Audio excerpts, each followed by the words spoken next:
Free India, independent after 2 centuries of foreign rule. August the 15th, 1947 brought freedom to 400 million people.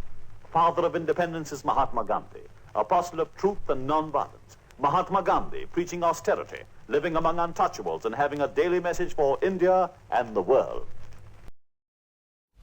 You listen. All right.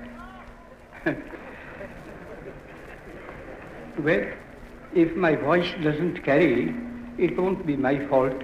It will be the fault of the loudspeaker. That voice, it was actually recorded at the Asian Relations Conference in Delhi in April 1947, did indeed reach a worldwide audience.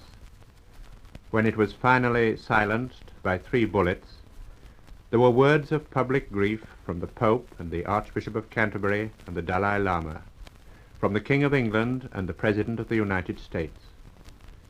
But in an age of stentorian dictatorships, Gandhi's voice was not the voice of an orator.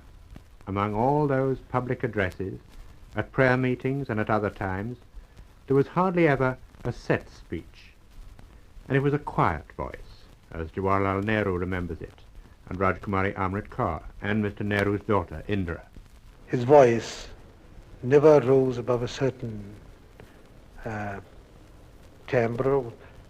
He never raised his voice, but it was a penetrating voice. Very weak. He was scarcely audible. I happened to be with my mother not far from the dais, and therefore I heard him, but we had no loudspeakers, and I don't think his voice carried beyond the first 2 or 3 rows. I remember his voice being, it was very calm and low, and yet with the power in it, because whenever he spoke, partly because it was so low that you felt you had to be silent.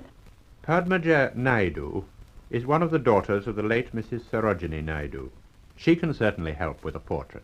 My mother had named him Mickey Mouse, you know, and he loved the name, but it took a long time for her to explain to him why she called him Mickey Mouse. She had to find pictures for him, and she did try very hard, I think, to get him to go to a movie, but that was not possible.